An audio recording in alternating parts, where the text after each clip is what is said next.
جو دین ابراہیم علیہ السلام کا تھا، جس طریقے پر ابراہیم علیہ السلام چلتے تھے، اور وہ کیا تھا؟ حنیفن مسلمن، یعنی وہ یکسو تھے، وہ توحید پر کاربند تھے.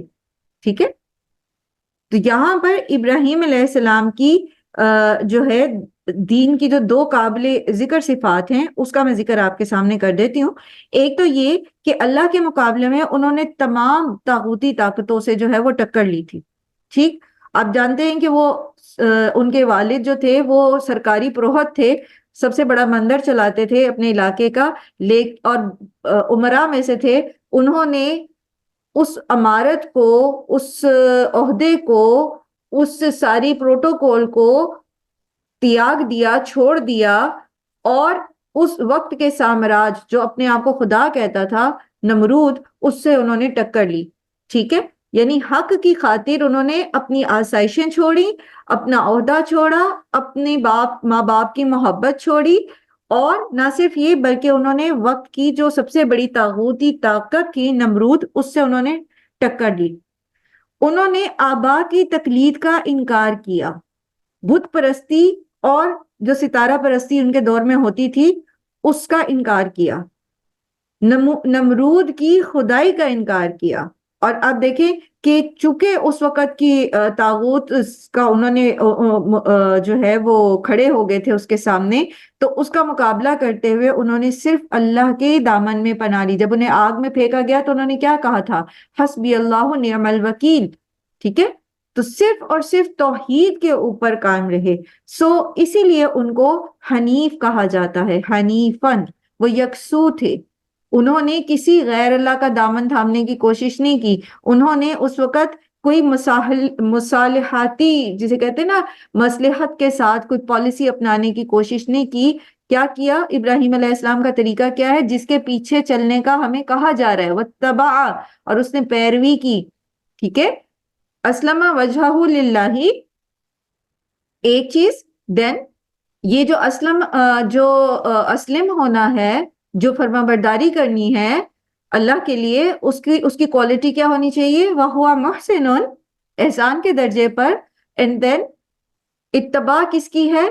کس نے پہلے ایسے کیا ہے؟ اسی طریقے کو فالو کرنا ہے ابراہیم علیہ السلام کے. تو حنیفن، یہ ابراہیم علیہ السلام کی کوالٹیز آپ کے سامنے رکھ لی ہوں کہ وہ حنیف کس طرح سے تھے. ٹھیک ہے، تو زندگی میں کسی بھی جگہ پر، کہیں پر بھی، جب حق اور باطل کا معاملہ آ جائے، حق کے ساتھ کھڑے ہونا اور اللہ کی طرف یکسو رہنا. ٹھیک ہے، یہ کوالٹی. اور دوسری صرف کیا ہے کہ انہوں نے اللہ کے تمام تر احکامات کے سامنے برضا اور رغبت اپنا سر تسلیم جو ہے وہ خم کر دیا.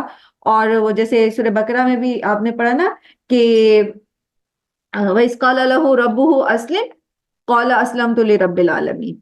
ٹھیک ہے، تو انہوں نے جو اللہ کی خاطر اپنی ٹوٹل سبمیشن دی، یہ نہیں کیا کہ جو بات آسان یا نفس کو پسند تھی تو دل اس کی طرف مائل تھا تو وہ قبول کر لیا، اور جو چیز مشکل تھی یا ناپسند تھی اسے چھوڑ دیا، اور یا یہ کہ حسب پسند چیزوں کی معاملات میں تعویل کر لی اور اس پر عمل کر لیا. تو یہ جو ان کا خلوص تھا، جو اخلاص تھا اللہ کی طرف، تو اس وجہ سے اللہ تعالیٰ نے ابراہیم علیہ السلام کے طریقے کو پسند کیا. اور امت مسلمہ کو کہا جا رہا ہے، محمد صلی اللہ علیہ وسلم اور ان کے ساتھیوں سے، کہ ملت ابراہیم کو فالو کرنا. یعنی ملت بمانی یہاں پر طریقے کے ہے. ٹھیک ہے، ابراہیم علیہ السلام کے طریقے کو فالو کریں جو حنیف تھے. رائٹ، اور انہی دو صفات کی بنا پر اللہ تعالیٰ نے ان کو چن لیا. وَاتَّخَذَ اللَّهُ إِبْرَاهِيمَ خَلِيلًا، تو اللہ تعالیٰ نے ابراہیم کو اپنا خاص دوست بنا لیا. لیکن یہ صرف دعوے نہیں تھے، یہ صرف دعوے نہیں تھے ابراہیم علیہ السلام کے کہ وہ کہتے کہ ہاں میں تو صرف اللہ کی عبادت کرتا ہوں، اور یہ کہ میں تو بس اللہ کے لیے اپنے آپ کو خالص کرتا ہوں. یہ اس طرح کے صرف دعوے نہیں تھے، بلکہ ہم نے سورہ بقرہ میں پڑھا کہ پہلے پارے میں جہاں ذکر آتا ہے کہ وَإِذِ ابْتَلَىٰ إِبْرَاهِيمَ رَبُّهُ بِكَلِمَاتٍ، جب اس ابراہیم کے رب نے ابراہیم کو آزمایا بکلمات، مختلف کلمات کے ذریعے، مختلف احکامات کے ذریعے، مختلف سچویشنز کے ذریعے، فَأَتَمَّهُنْ تو وہ اس پر پورا اترا. پیچھے موضوع جو چل رہا ہے کہ لَيْسَ بِأَمَانِيِّكُمْ وَلَا أَمَانِيِّ أَهْلِ الْكِتَابِ، تو سب مشرکین مکہ تھے یا اہل کتاب تھے یا امت مسلمہ تھی، یہ سب حضرت ابراہیم کو اپنا بڑا مانتے ہیں نا. تو ان کو یہ کہا جا رہا ہے کہ پھر اگر واقعی تم سچے ہو تو پھر ایسے ہی بن کے دکھاؤ. کیسے کہ وَإِذِ ابْتَلَىٰ إِبْرَاهِيمَ رَبُّهُ بِكَلِمَاتٍ فَأَتَمَّهُنْ، اس پہ پورے اتر کے دکھاؤ، صرف دعوے نہ کرو، اور حنیفاً مسلماً ہو کے دکھاؤ. جب یہ کر لو گے تو پھر کیا ہوگا؟ پھر یہ چیز ہوگی جو پیچھے آپ کو آیت نمبر 124 میں اللہ تعالیٰ نے فرمایا نا کہ وَمَن يَعْمَلْ مِنَ الصَّالِحَاتِ مِن ذَكَرٍ أَوْ أُنثَىٰ وَهُوَ مُؤْمِنٌ، تو اس میں جو یہ يَعْمَلْ مِنَ الصَّالِحَات ہے اس کی کوالٹی کا ذکر آ رہا ہے یہاں پر، اور اس کے اندر 3 کوالٹیز ہونی چاہیے. وہ کیا ہیں؟ اسلم وجہہ للہ، اپنی پسند، اپنی خواہشات، اپنی ساری چیزوں کو اللہ کی خاطر چھوڑ کے اللہ کی مرضی کے راستے پر چلنا ہے. نمبر 2 اس کی کوالٹی کیا ہونی چاہیے؟ جس اللہ کی فرما برداری کی کوالٹی میں 2 چیزیں ہونی چاہیے. نمبر 1 احسان کے درجے پر، نمبر 2 جیسا کہ ابراہیم علیہ السلام نے کیا. ابراہیم علیہ السلام نے کیا کیا تھا کہ جب ان کے رب نے کہا اسلم، میرا یہ حکم آیا ہے اس کو مانو، قال اسلمت لرب العالمین. ہی نیور سیڈ کہ نہیں جی بڑا مشکل ہے، معاشرے کی یہ مسئلے ہیں، فلانا یہ ہے، ابھی میں بیمار ہوں، ابھی یہ ہے، ابھی وہ ہے. یا اللہ جی دیکھیں نا، آپ نے مجھے اتنے سالوں بعد اولاد دی تھی، اب میں اس کو وہاں پہ چھوڑا ہوں، مکہ میں چھوڑا ہوں بیابان میں، اچھا اب یہ تو بڑا ہو گیا، اب چلتا پھرتا میں اس کے گلے پہ چھری پھیر دوں. ہی نیور سیڈ قال اسلمت لرب العالمین. جو بھی معاملہ ہمارے سامنے آئے تو ہم کیا کریں؟ ہم دیکھیں کہ اللہ تعالیٰ کا کیا حکم ہے، ہمیں اس کو کیسے لے کے چلنا ہے، اور پھر ہم اس میں کوالٹی بھی پیدا کریں. مثلا چھوٹی سی مثال سے سمجھاتی ہوں، اللہ تعالیٰ ہم سب کو عمل کرنے کی توفیق دے. سردیوں کا موسم ہے، شدید سردی ہے، بہت سارے علاقوں میں گیس بھی نہیں ہوتی، بہت سارے لوگ جو ہیں ان کے پاس سہولتیں بھی نہیں ہوتی. اللہ تعالیٰ کا حکم ہے عشاء کی نماز پڑھنی ہے. اللہ کے رسول صلی اللہ علیہ وسلم نے بتا دیا کہ عشاء سے پہلے سونا پسندیدہ نہیں ہے. اب اللہ کا حکم ہے نماز پڑھنی ہے، اسلم وجہہ للہ کیا ہے کہ ہم نماز پڑھیں گے، عشاء کی نماز پڑھنی ہے ہم نے. لیکن وہ محسن کیا ہوگا کہ اب شدید سردی کے باوجود بھی ہم وضو کریں گے. ٹھیک ہے، اگر وضو ٹوٹ گیا ہے تو سستی نہیں کریں گے، ہم اچھے سے وضو کریں گے. محسن کیا ہے؟ اچھے طریقے سے وضو کریں گے. پھر یہ کہ بے شک تھکے ہوئے ہیں، نیند پوری نہیں ہوئی تو عشاء سے پہلے سوئیں گے نہیں. یہ احسان ہے، احسان کا درجہ ہے، حسن کا درجہ ہے. ٹھیک ہے، خوبصورتی کے ساتھ عشاء تو ادا ہو جاتی ہے. اگر آپ سو بھی گئے ہیں تھوڑی دیر اور آپ اٹھ کے آپ نے نماز پڑھ لی ہے عشاء کے وقت کے اندر تو عشاء ادا تو ہو گئی ہے، لیکن احسان کے درجے پہ نہیں ہوئی نا. اور پھر وہ محسن میں ایک اور چیز کیا ہے کہ اس کو بہترین طریقے سے پڑھنا. اور ملت ابراہیمہ حنیفہ کس طرح سے اس کے اندر ہے کہ ابراہیم علیہ السلام جس طرح یکسو تھے تو نماز کے اندر فوکس کر کے خضوع و خشوع کے ساتھ اور تسلی کے ساتھ رکوع اور سجدے، جیسے کہ نبی صلی اللہ علیہ وآلہ وسلم کی سنت ہے، آپ صلی اللہ علیہ وسلم کا طریقہ ہے ٹھہر ٹھہر کے سکون کے ساتھ نماز ادا کرنا. تو یہ میں نے آپ کو ایک چھوٹی سی مثال سے سمجھایا ہے. اب اسی مثال کو آپ سامنے رکھتے ہوئے اپنی زندگی کے سارے پہلو جو ہیں ان کو رکھ سکتے ہیں اپنے سامنے. اب وہ چاہے ہمارا جینا ہو چاہے مرنا ہو، وہ سب کس کے لیے ہے؟ للہ رب العالمین. اور وہ جینا اور مرنا ہمارا جو اللہ کے لیے ہے وہ کیسا ہونا چاہیے؟ احسان کے درجے پر. ٹھیک ہے، تاکہ پھر ہمارے بھی مرتبے کیسے ہو سکے جیسے اللہ تعالیٰ نے وَاتَّخَذَ اللَّهُ إِبْرَاهِيمَ خَلِيلًا. ٹھیک، تو ہم میں سے ہر ایک جو ہے اس عروۃ الوثقیٰ کو پکڑنا چاہتا ہے، لیکن ہم قربانی نہیں کرنا چاہتے. یاد رکھیں پرفیکٹ کوئی نہیں ہوتا، پرفیکٹ کوئی نہیں ہو سکتا. انبیاء کرام سے اللہ تعالیٰ کام کرا لیتے تھے جو انہوں نے کرانا ہوتا، لیکن یہ کہ ہم عام انسانوں کو اللہ تعالیٰ سپیس دیتے ہیں. کیا سپیس دیتے ہیں؟ کہ ہماری کوشش دیکھتے ہیں. ٹھیک ہے، اللہ تعالیٰ یہ نہیں دیکھتے کہ آیا ہم اس کام کو پورا کر سکے یا یہ کہ ہم اس کو کتنی خوبصورتی سے کر سکے. اللہ سبحانہ و تعالیٰ یہ دیکھتے ہیں کہ ہم نے اس کام کے کرنے کی کتنی کوشش کی. قرآن کریم میں بھی آتا ہے نا کہ عنقریب تمہاری کوششوں کو دیکھا جائے گا. ٹھیک ہے, اور کوشش جو ہے وہی ہے جو انسان جو ہے پوری اپنی استطاعت لگا کے کرتا ہے. رائٹ, سو ان تمام چیزوں کو کوالٹی وائز جو ہے وہ ہم نے سامنے رکھنا. اگر آپ کر سکیں تو اپنے بچوں کو اور اپنے آپ کو موٹیویشن دینے کے لیے ایک چھوٹا سا کمپیوٹر شیٹ لے لیں یا چارٹ لے لیں اور اس کے اوپر احسن دینن لکھیں, اور اس کے نیچے پھر آپ 3 جو ہیں وہ کوئی پھول بنا دیں, کوئی سرکلز بنا لیں, اور اس کے اندر لکھیں کہ ایک میں لکھیں اسلم وجہہ للہ, دوسرے میں لکھیں وَهُوَ مُحْسِنٌ, اور تیسرے میں لکھیں وَاتَّبَعَ مِلَّةَ إِبْرَاهِيمَ حَنِيفًا. تو یہ ایک ریمائنڈر رہے گا آپ کے لیے, اور نیچے ریوارڈ لکھیں اس کو. اگر آپ گولڈن کر سکیں, گولڈن مارکر سے لکھ لیں یا کسی اور اس کے ساتھ, اس میں آیت کا یہ والا حصہ لکھیں کہ وَاتَّخَذَ اللَّهُ إِبْرَاهِيمَ خَلِيلًا. ٹھیک ہے, تو ایک مسلسل موٹیویشن ملتی رہے گی. یہ چیز آپ لکھ کے کہیں پہ بھی اپنی جہاں نظر پڑتی رہتی ہے وہاں پر ایک ریمائنڈر کے طور پر لگا لیں. کل میں پوچھوں گی اگر کسی نے لگایا ہو تو پھر بتائے مجھے کہ انہوں نے کیا ہے, تاکہ ہم سب کو موٹیویشن ملے. اچھا, اس کے بعد وَلِلَّهِ مَا فِي السَّمَاوَاتِ وَمَا فِي الْأَرْضِ وَكَانَ اللَّهُ بِكُلِّ شَيْءٍ مُحِيطًا. کیوں ہم سب یہ سب کریں؟ کیوں ہم اپنی مرضی نہ کریں؟ کیوں ہم اپنی چاہت چھوڑ دیں؟ کیوں ہم اپنے دماغ کے فلسفوں کو اور اپنی چوائس کو چھوڑ دیں؟ کیونکہ وَلِلَّهِ مَا فِي السَّمَاوَاتِ وَمَا فِي الْأَرْضِ, جو کچھ بھی ہے وہ سب ہے ہی اللہ کا, سمیت میرے دماغ کے, میرے دل کے, میرے ارد گرد میرے گھر والوں کے, میری نعمتوں کے, سب کچھ جو کچھ آسمان اور زمین میں ہے سب کا سب جو ہے وہ ہے ہی اللہ کے لیے. ٹھیک ہے, تو جب ہے ہی اللہ کا, مالک وہ ہے, اور سب اس کی فرما برداری کریں, تمام کی تمام جو کچھ زمین اور آسمان میں ہے سوائے جن و انس کے, اللہ تعالیٰ نے کسی کے اندر ٹینڈنسی نہیں رکھی وہ اللہ کی نافرمانی کر ہی نہیں سکتے. ہر ایک اللہ کی فرما برداری کر رہا ہے, تو پھر ہمیں بھی کرنی پڑے گی. ہمارا سروائیول ہی اس میں ہے, یعنی ہماری بقا جو آخرت کی زندگی ہے وہ ڈپینڈ اس پہ کرتی ہے کہ ہم اللہ کی فرما برداری کریں. ادروائز پھر ہماری آخرت خراب ہو جائے گی, کیونکہ مالک اللہ ہے نا, اس دنیا کا بھی آخرت کا بھی. مالک یوم الدین کون ہے؟ اللہ ہے. تو حکم کس کا چلے گا؟ جو مالک ہے. مالک کا حکم چلتا ہے یا غلام کا چلتا ہے؟ مرضی کس کی چلتی ہے, مالک کی یا غلام کی؟ اونر کون مالک کی. ہوتا ہے؟ مالک ہوتا ہے یا غلام ہوتا ہے؟ مالک مالک. ہوتا ہے.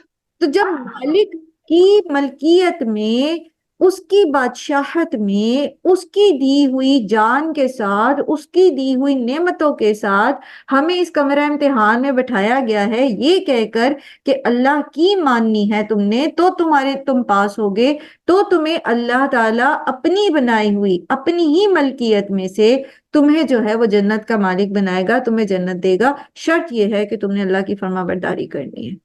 ٹھیک ہے, تو وَلِلَّهِ مَا فِي السَّمَاوَاتِ مَا فِي الْأَرْضِ. کسی اہل کتاب, کسی یہودی, کسی عیسائی, کسی مشرک, کسی مسلمان, کسی کی ملکیت نہیں ہے یہ دنیا نہ آخرت, صرف اللہ تعالیٰ اس کے مالک ہے. وَكَانَ اللَّهُ بِكُلِّ شَيْءٍ مُحِيطًا, اور اللہ سبحانہ و تعالیٰ نے ہر چیز کو جو ہے وہ گھیر رکھا ہے. کیونکہ آپ دیکھیں نا کہ انسان جو بھی عمل کرتا ہے تو اس کے پیچھے پھر ہمیں اور کیا چیزیں جو ہیں وہ پتہ ہونی چاہیے. یعنی ہماری نیت خالص ہو, ہمارا عمل درست ہو, تو اللہ تعالیٰ ہر چیز کو گھیرے ہوئے, اس کو پتا ہے کہ ہم کتنی کوشش کر رہے ہیں, ہم کیسا عمل کر رہے ہیں, درست کر رہے ہیں یا نہیں کر رہے. تو یہ سارا کچھ اللہ سبحانہ و تعالیٰ جانتے ہیں, دیکھ رہے ہیں, اور وہ مالک یوم الدین ہیں, وہ دنیا اور آخرت کے مالک ہیں. تو معاملہ ان کے ہاتھ میں ہے, اور ہماری خوش نصیبی یہ ہے اور ہمارے لیے خوشی کی بات یہ ہے کہ ہمارا رب اللہ ہے, اور اللہ کسی پر ذرے برابر ولا یظلمون نقیرا، کھجور کی گٹھلی کے اوپر سوراخ برابر بھی ظلم نہیں کرتا. ٹھیک ہے، سو اللہ کی فرما برداری میں ہی بقا ہے. ابراہیم علیہ السلام کو اللہ سبحانہ وتعالیٰ نے خلیل کا جو لقب دیا، جو اعزاز دیا، تو اس میں آپ دیکھیں کہ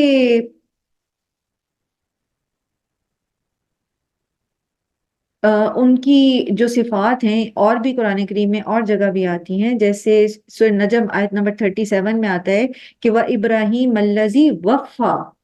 ٹھیک ہے، ابراہیم کون ہے؟ جنہوں نے وفا کی. وفا کا مطلب کیا ہوتا ہے؟ پورا کرنا. جنہوں نے پورا کیا. کیا پورا کیا؟ جو بھی ان سے حکم دیا گیا ان کو، اور جو بھی انہوں نے دعویٰ کیا، اور جو بھی ان کی آزمائش تھی وہ اس پر پورے اترے. تو یہ جو صفت ہے یہ بھی ہمارے ذہن میں ابراہیم علیہ السلام کی ہونی چاہیے. اور پھر سب سے زیادہ جو ابراہیم علیہ السلام کے قریب ہیں، اور وہ کون ہے؟ وہ جیسے سورہ آل عمران میں بھی آپ نے پڑھا نا کہ ان اول الناس بابراہیم، ابراہیم کے سب سے زیادہ جو قریب تر ہیں وہ لوگ ہیں جو ان کے ہر حکم کی تعمیل کرتے ہیں. ٹھیک ہے، اور اسی طرح امت مسلمہ کے لیے اللہ سبحانہ تعالیٰ نے فرمایا نا کہ ثم اوحینا الیک ان اتبع ملۃ ابراہیم حنیفا وما کان من المشرکین. سورہ نحل آیت نمبر غالباً 123 ہے. ٹھیک ہے، تو اس میں بھی آپ دیکھیں کہ ہمیں یہی حکم دیا گیا کہ اللہ تعالیٰ فرماتے ہیں کہ پھر ہم نے آپ کی طرف یعنی محمد صلی اللہ علیہ وسلم کی طرف وحی کی کہ ابراہیم جو کہ حنیف تھے ان کی پیروی کرو، اور وہ مشرک نہیں تھے. ٹھیک ہے، تو ابراہیم علیہ السلام کی پیروی کرنے میں جو ہے جو ان کو جو جس طرح اللہ تعالیٰ نے خلیل کا اعزاز دیا ان کی قربانیوں کی وجہ سے، تو ہم بھی جو ہے وہ اللہ کا قرب اختیار کر سکتے ہیں.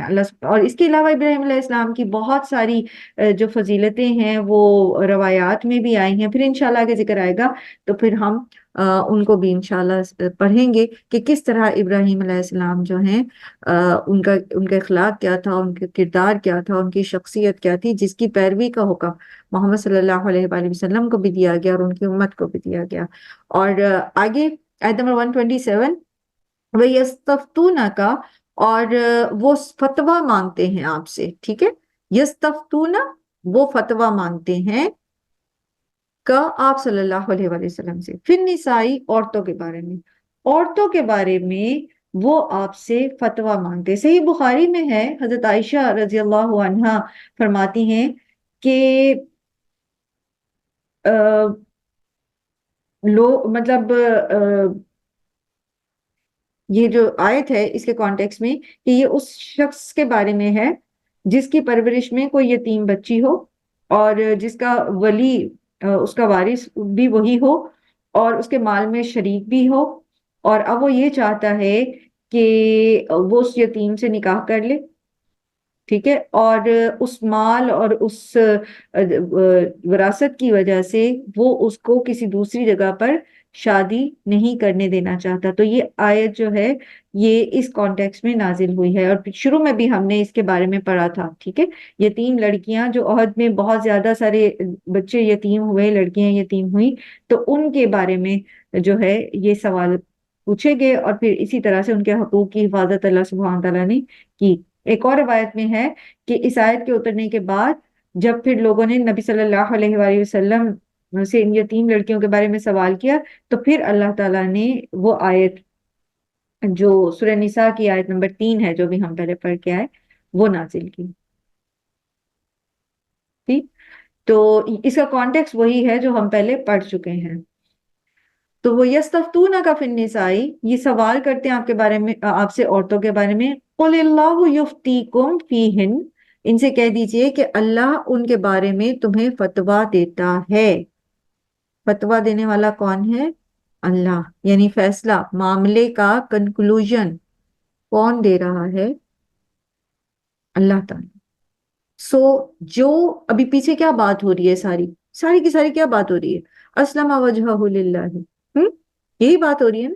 تو جس چیز کا فیصلہ اللہ نے دے دیا تو پھر اس کو تمہیں ماننا پڑے گا. پھر ہی تم بہترین ہو سکو گے، پھر ہی تم مومن بن سکو گے. تو قل اللہ یفتیکم فیہن، اور سبحان اللہ بات یہ آیت نمبر 3 میں بھی ہو چکی ہے. آپ دیکھیں کہ کس قدر کیسی جگہ پہ لا کے اللہ تعالیٰ نے اس آیت کو دوبارہ پلیس کیا ہے، اس موضوع کو دوبارہ پلیس کیا ہے. پیچھے تاکیداً یہ بات آ رہی ہے. آج کا سارا ہمارا لیسن اسی ٹاپک پہ رہا نا. کس چیز پر؟ کہ محض دعوے نہیں، محض اپنے آپ کو کسی وجہ سے بڑا نہیں سمجھنا، محض اپنی جاہ اور اپنے عہدے کی وجہ سے دوسروں کو دبانا نہیں ہے.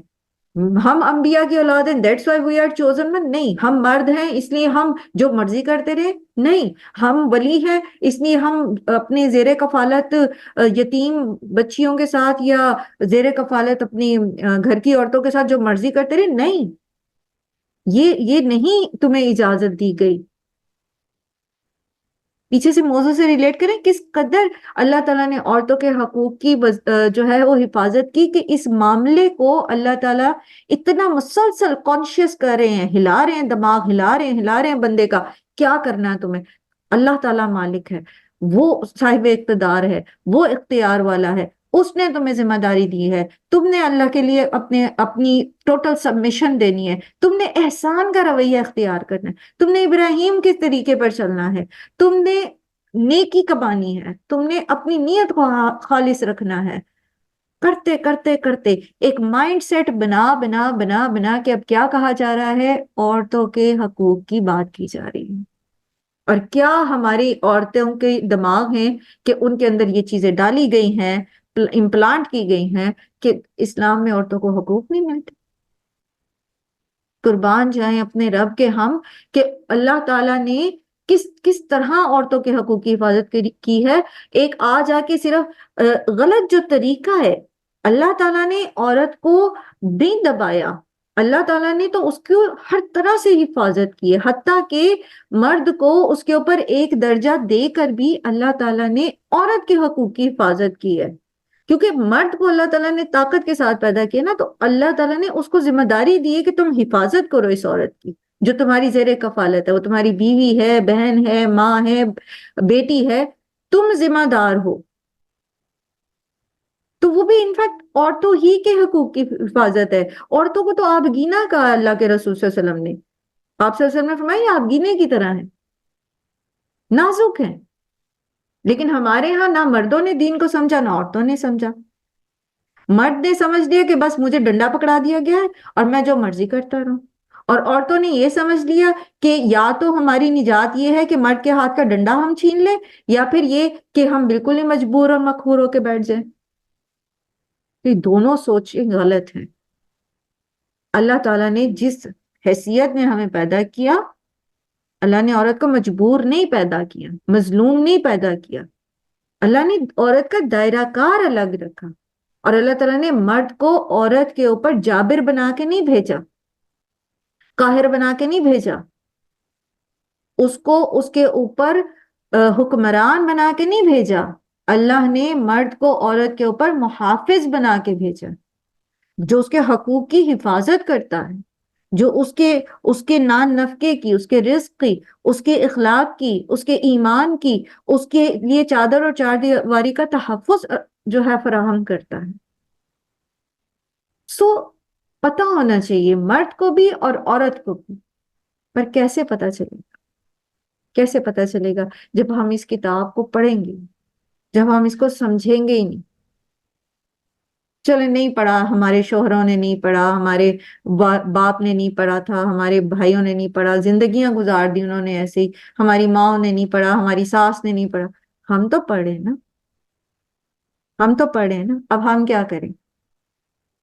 اب ہم یہ کریں کہ ہم اپنے بیٹوں کی اور بیٹیوں کی تربیت اسی نہج پہ کریں. ہم انہیں بتائیں، ہم اپنے بیٹوں کو سکھائیں کہ عورت کی رسپیکٹ کیا ہے، اور یہ کہ اللہ نے اگر تمہیں ایک درجہ زیادہ دیا ہے، اگر اللہ نے تمہیں قوام بنایا ہے تو وہ تمہیں کیا کیا ذمہ داریاں دیتا ہے. اگر تمہارے ہاتھ میں فیصلے کی وہ دے دیا گیا ہے اختیار، تو تمہیں فیصلہ کس طرح کرنا ہے.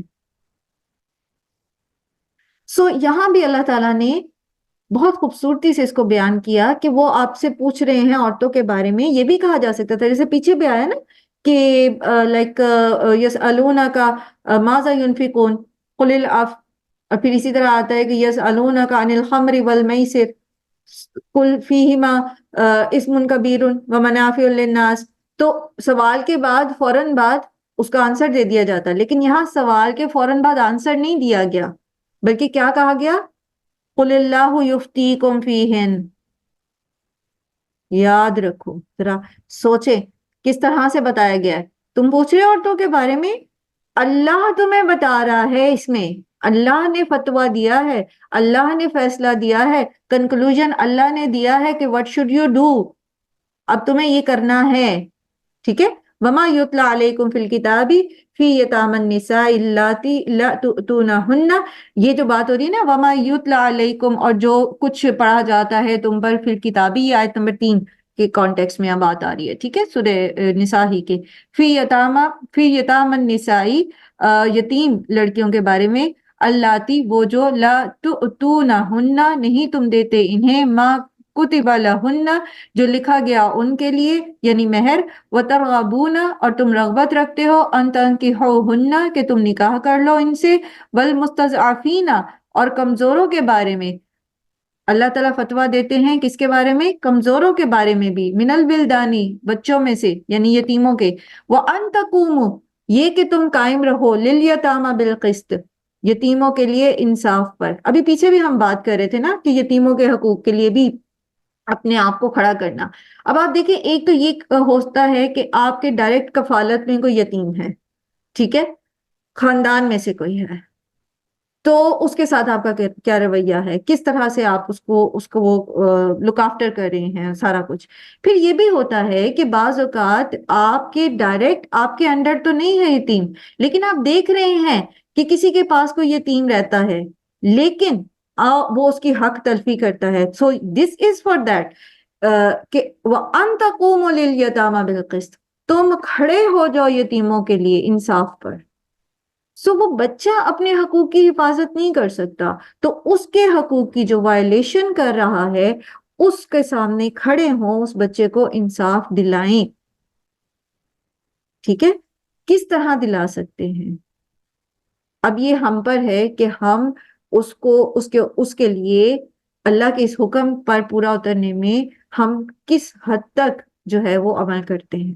زبان سے کرتے ہیں, ہاتھ سے روکتے ہیں اس کو, ٹھیک ہے, یا یہ کہ بس دور سے بیٹھے کراہت ہی محسوس کرتے ہیں اس پر اور ایمان کے سب سے نچلے درجے پر بیٹھے رہتے ہیں, یا یہ کہ ہمیں پتہ ہی کوئی نہیں, خبر ہی کوئی نہیں, ہمیں پرواہ ہی کوئی نہیں, گویا ایمان کے سب سے نچلے درجے سے بھی نیچے گر جاتے ہیں.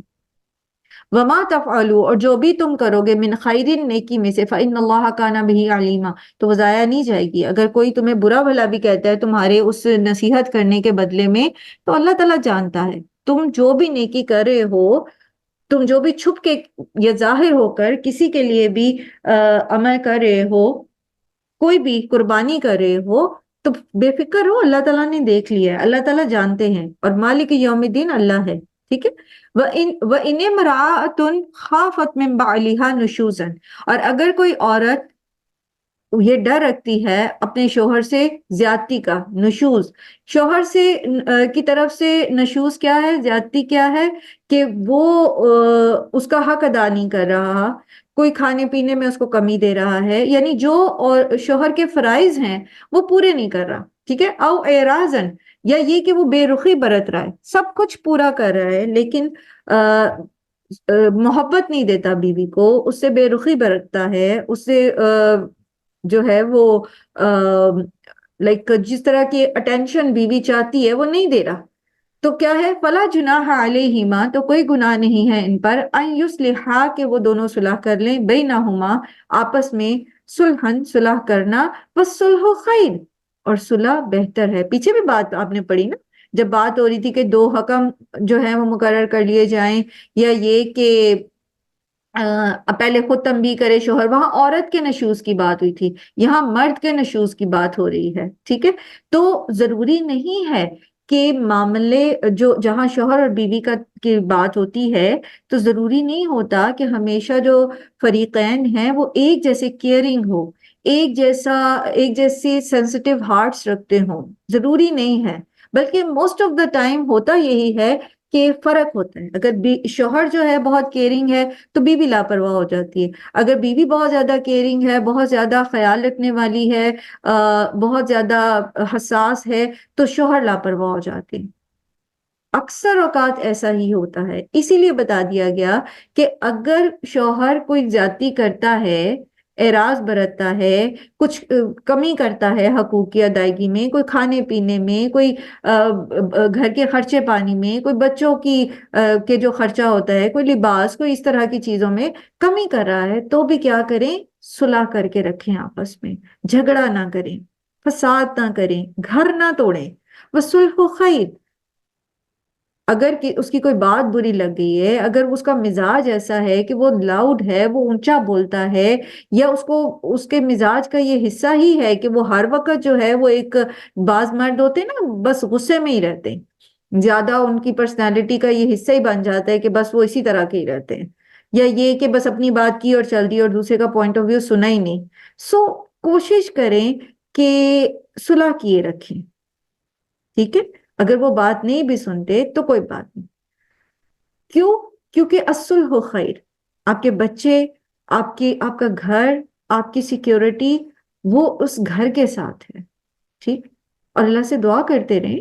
بہت ساری مسنون دعائیں بھی ایسی ہیں جو ازواج کے آپس میں جو محبت کے لیے ہیں، اور اگر ان میں سے ایک دوسرے کو کوئی تکلیف پہنچ رہی ہے، ہاں اگر معاملات بہت ہی خراب ہو گئے ہیں اور نسلوں پر برا اثر پڑ رہا ہے اور اصلاح کی کوئی صورتحال ہے ہی نہیں، تو ظاہر ہے پھر اللہ تعالیٰ نے اسی لیے طلاق کا آپشن بھی رکھا۔ اسلام جو ہے وہ دین فطرت ہے نا، تو پھر خلا کا آپشن ہے، طلاق کا آپشن ہے، لیکن وہ انتہائی ناپسندیدہ چیز ہے۔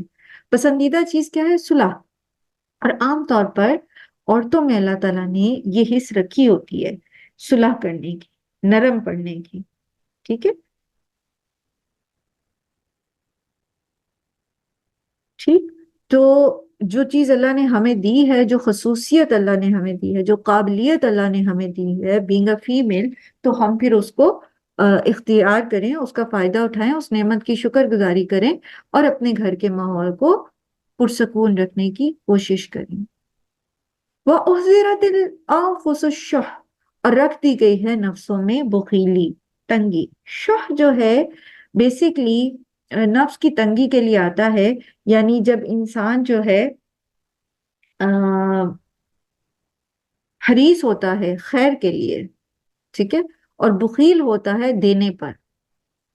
یہاں پر شح جو ہے وہ مال کے معاملے میں نہیں ہے، یہاں پر حقوق اور فرائض کے لینے اور دینے کے معاملے میں۔ یعنی وَأُحْضِرَتِ الْأَنفُسُ الشُّحَّ کا مطلب کیا ہوگا پھر؟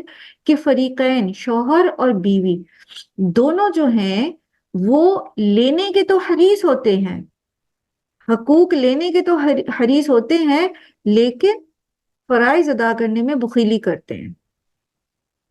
تو ان میں پھر بہتر کون ہوگا؟ جو شح سے بچ جائے گا۔